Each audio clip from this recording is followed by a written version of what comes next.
played well. Chase Larry picked a pass, took it back for a touchdown. I thought Coley threw the ball well. Eric Thomas made some plays.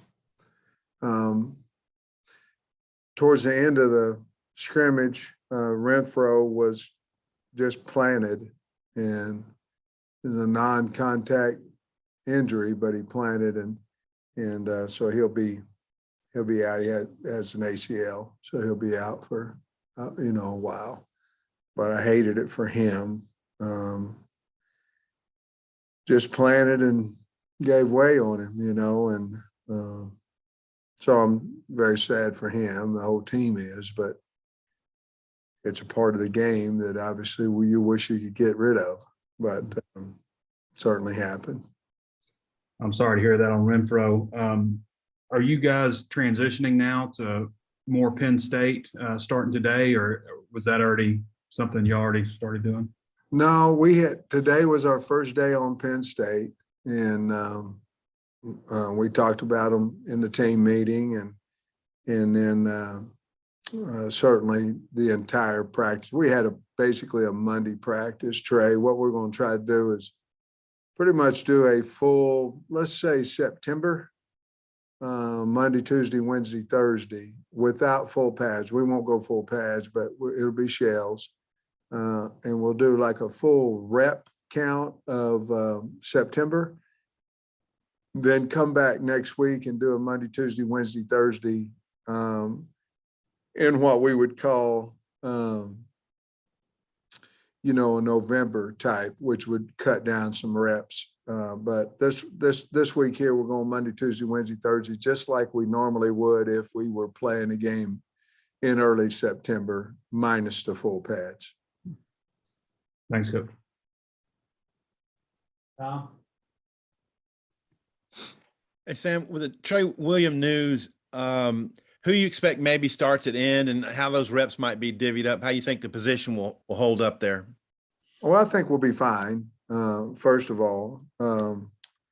But Jashad Stewart, let's see, who else would take? Eric Thomas would take some of those.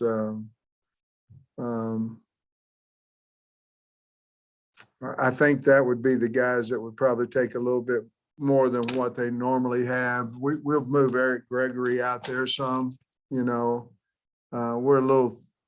have a few more inside players.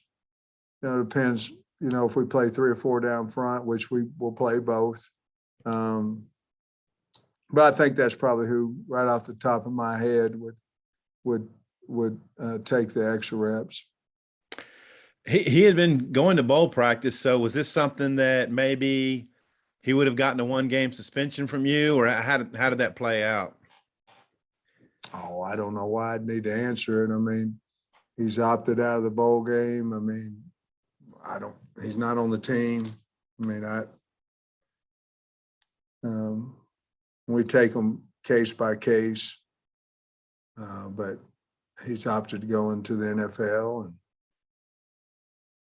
I don't know you're asking me what if he wasn't a senior? Oh, I don't know. I mean, probably could have used some reps from him in this game, I would have thought, I don't think that was a question. No. I think you asked me what I'd do if he wasn't a senior. Is that right? Yeah. Yeah. What would you have done if he wasn't a senior, maybe? I would have suspended him for a game. I would have made him run. I would have asked him to go to get some rehab help. And then we had gone on a game-to-game situation after that. Okay. Hey, I'm wondering if you've heard from former players, if you could name maybe some former players who've reached out to you just in terms of how they feel about where you've got the program right now. I really haven't, Tom. I've not many of them. We've been so busy. I imagine we'll get together afterwards. We had a lot of coaches here from different schools here today, but not many former players. But periodically throughout the season, obviously I've gotten some texts and things of that nature, but not a whole bunch of them yet, Tom, to be honest with you. Okay. And then I was talking to Travis Swanson at the Burlsworth ceremony, and I asked him if he thought, because he supported you for this and everything, and if he thought you'd win this fast, and he said, I knew he'd win the team over. And so I'm wondering, I don't know what you think about old Travis there. I love Travis Swanson. I mean, not just because he was a great player here, because he's an unbelievable teammate and team leader and things of that nature. It was easy to coach when Travis was on the team because all they had to do is watch him work, but he was one of the few players that would call me and say, Coach, I don't think you're coaching me hard enough. I want everything you have. And, but he's just a wonderful, wonderful human being and supports the program. And I'm proud of what he's doing in his life, along with his what he's doing in his job and his career. Thanks. I don't know if you've got questions. Dudley?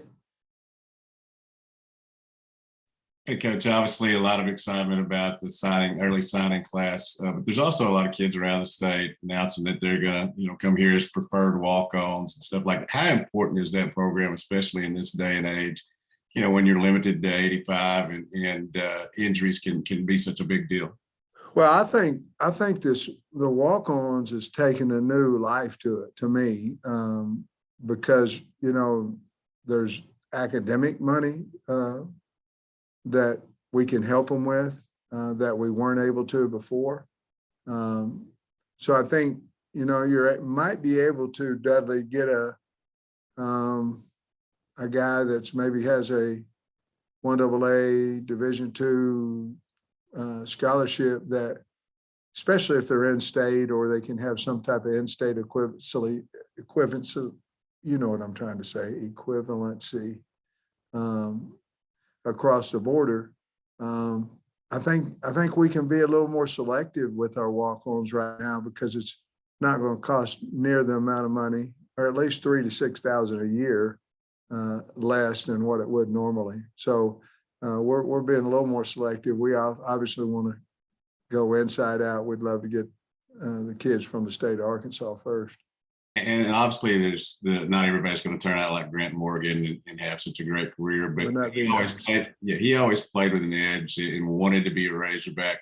I think there's something to that, don't you? In terms, you've always got to have talent, obviously, but I do. Having that edge. Yeah, I do. I believe walk-on scholarship. I think it certainly means a lot to the kids from the state of Arkansas, and yeah, I think that's a big reason. Well, we owe it to the state, first of all, to start inside our state in recruiting, whether it be walk-on or scholarship, but we owe it to the state. But after that, I think it means a lot because, they've been born and raised Hog fans, so yeah, I think you're 100% correct. Appreciate it. Hutch? Coach, you mentioned some of the defensive ends that need to step up now with Trey out, and last week you talked about the wide receivers. Could this be one of those deals where this is almost like an audition for next season? I think so. I forgot to mention Zach Williams. I think his reps will amp up as well. Trey, I think you asked that question. But, the rest of it, I think it's going to help us in the long run. Certainly nobody wanted what happened to happen, but it did. And we handled the situation as quickly as we possibly could. But I think you're 100% right. I think because of whom I talked about, those guys will all be back next year. And so I think it will be a nice little audition for them. And last week, I asked you about the quarterback not bringing in someone, and you said you felt really good about your depth. Oof. Does Renfro going down, does that change anything, or? Well, I think it certainly makes you look. I think if you ended up doing that, you'd certainly need to sit down and talk to Malik and KJ about it before you ever would do it. I just don't know. I think one of y'all wrote or asked me about, scholarship numbers and all those things. And man, I just don't know. I know it's going to be fluid. And I think at the end of the day, we have an opportunity to get 6 more scholarships, but you'd have to lose 6 kids to the portal. And I don't know if it'll happen or not, but it seems like it's headed that direction, with number wise. So if we got to a total of 6, will we use it on a quarterback? Possibly, but Coley's getting a lot of reps right now as well. So I think you'd have to wait a little bit over the next week and a half to find that out, whether you felt comfortable there or not. And he's getting a lot better. So we'll just wait and see on that. And real quick, Jalen Catalon coming back with his shoulder. Do you know if he's going to be ready to be able to go through spring ball, or what's kind of the timeline for him? Well, I think he would be ready to go through spring ball. We'll certainly be cautious with him, and he probably won't. We wouldn't put him in any live scrimmages or anything of that nature. We might put a green jersey on him, a little bit like we did Hayden Henry last year. In spring, we kind of took all the hitting off of him because he was trying to get his shoulders healthy too. But I believe he can be out there all the time, except maybe live scrimmages. Clay? Coach, I'm ask about another walk-on, Nathan Perotti, and just what he's meant to your team. I see you starting to smile, and just kind of what kind of guy is he? And He's awesome. He's a great student, fine teammate, workaholic, doesn't complain. I'm gonna put him on scholarship next semester, and not because he came and talked to me or anything. He's earned it, and so his last semester we'll be able to pay for his schooling. But he certainly has been a great Razorback, and we're awful proud of him and what he's done. And more importantly, you ask about a guy, you can tell a lot about a guy on the way his teammates look at him and the way his teammates talk about him. And he's one of the most popular guys on this team. Would you also kind of just go through your cornerbacks in depth? Corners. Corners. Yes, sir. Yeah. Well, I think right now, obviously Montee Brown is one of them. I'm looking over here at the board so I don't miss any. Hudson Clark is starting for us right now. Him and Day Bishop are back and forth there. I think Kari Johnson has worked his way up in that 2 spot in there. And we like Chase Lowry. He's young, but I think he's going to be a good player for us. Keywan Parker, we like Keywan. He's had a really good few practices here. And, we have an opportunity. Slusher's playing a little bit of corner as well. Greg Brooks has played a little bit of corner as well. Obviously, what we're saying is we're a little heavier at safety than we are at corner. So we're trying to find a few more corners or the best corners that we have, which we certainly believe that we have our best ones out there right now. But we're looking at a lot of those different guys out at corner as well. Thanks, Coach. Otis? Yeah, Coach, you mentioned quarterbacks. I think Andrew was asking about it. Is there a situation where Landon Rogers would go back to quarterback? Certainly as a thought, that would certainly save us number-wise, especially for spring ball. Right. We don't want to slow. That's a great question. We don't want to slow Landon's potential at tight end or wide receiver, one of the two. Barry's trying to get him over on defense, but we don't want to slow down his potential there. But at the same time,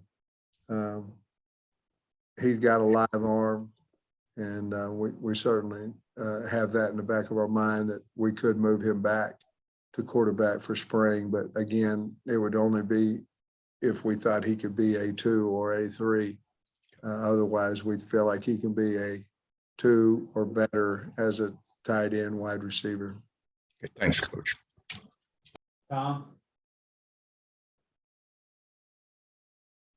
I'm not sure we ever followed up with you on Jalen St. John and his wrist. If you could update that, and something on Ray Curry. Haven't seen him some in these bowl practices.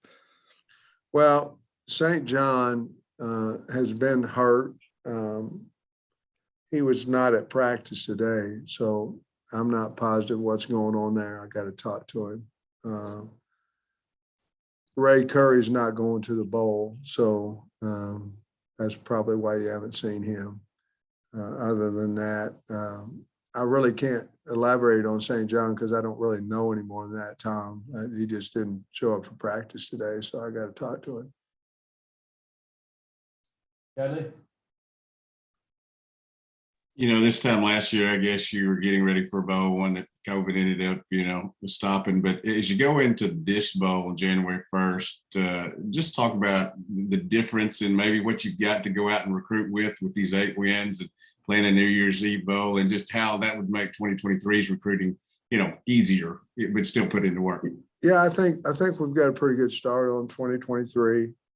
Obviously, in this league, you have guys that finish in the top 5 every year in recruiting, and those guys are certainly hard to beat. We want to be known as hard to beat in this region, whether it be Arkansas, Missouri, Kansas, Texas, Louisiana. We want to be a team that, man, Arkansas offered them, they're going to be hard to beat. And with this surge of winning, that certainly has helped us, and I believe will help us, especially early here. We've gotten a lot of returns on our text messages, and people, very, very interested in us. So I had a few guys say they want to come. So yeah, I think it's helped us tremendously, to be honest with you, Dudley. Coach? Coach, I saw where Coach Carter said on Twitter the other day that, Montee Brown's one of the top DBs in the 2022 draft. Has Montee decided that he's going to leave after this year? Or has he made a decision on that? No, not to me, he hasn't. But right now, I don't know what he's going to do. He hadn't come to talk to me, but right now, I would say he probably not going to come back, but I haven't had that conversation with him yet. Have any of the other guys, I know Wagner's coming back, but have any of the other guys made decisions? And is there like a timeline on when you'd like to have like a final decision from those guys? No, unless somebody wants to talk to me about it, and tell me exactly what they're thinking, we still have a game to play, so most of the time you do that after the bowl. Some guys will come in and say, do you know what my draft status is? And if they want to, at that point, they're trying to figure it out. And I've talked to, I believe, all of them about that. And and some have said they, won't think about it. And some said basically they're leaving. And some said they don't know yet. So we'll have a lot of conversation after the bowl game with the seniors and the super seniors. And then the last thing I have, I know at one point you said there was maybe some talk for some of these early signees being able to come into bowl practices. Is that something that's going to be able to happen? Yeah, we actually had J.J. Hollingsworth here today and Caden Henley here today. It was awesome to see them looking around lost, Yeah, they I walked up to them a couple of times. I said, hey, you see all these guys around here, they were lost too, just kind of fit in where you get in. And both of them played scout team today and went through individual, but it was great to have them here. And it's, it's fun to watch those guys. They have no clue what's going on, but they're so excited to be in Arkansas gear, So yeah, they were both here today. Appreciate it. Ray? Yeah, Coach, you mentioned Ray Curry not going to the bowl game. I think that's what you said. Is he returning with the team? From what I understand, he'll be back next in the spring. Yeah. Okay. Is there a reason he's not traveling? Not that I want to talk about. Okay. I asked you what the team's plans were for Christmas and stuff, but I don't think I asked you what your plans are. What do you and Jamie got going on? And do you have a Christmas wish list football related and non-football related? Yeah, to win the Outback Bowl would be my Christmas wish, but no, the kids are off around noon. We will be off around 1 or 2 on Thursday, and I've got some shop. I haven't done a lot, so I got to sneak out before I go home. I'll just grab something. I'm behind, and then we're gonna go to Pittsburgh, Kansas, to Jamie's home Thursday. Come back after breakfast on Christmas Day, and then start packing, because we live the next day, start packing for the Outback Bowl. And no, I pretty much have all the things I want in life and been very, very fortunate. So I don't need much, but I would like to have an Outback Bowl win. And other than that, everything's going pretty good, buddy. Yeah. Plenty of food to eat. All right. Last one, Clay. Well, I was going to ask what you wanted for Christmas, but Trey beat me to it. Has there been a Christmas present, so to speak, delivered by a player that has just kind of jumped out and said, man, that's a nice Christmas present, seeing that guy? Man, you guys are asking some good questions today. Deep thought. No, I tell you what, I'm seeing Tykeith Crawford out there. I think he's going to be a really good player for us.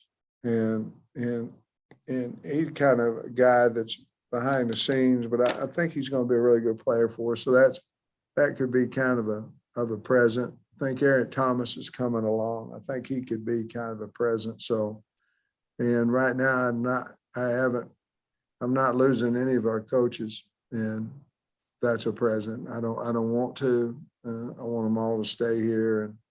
And obviously people are coming after our coaches. We had success, but my Christmas wish list to be keep who we have intact, and hopefully we can do that. And I'm talking about support, staff, recruiting staff as part of that, and certainly assistant coaches. Well, Merry Christmas to you, and thanks, Coach. Merry Christmas, everybody.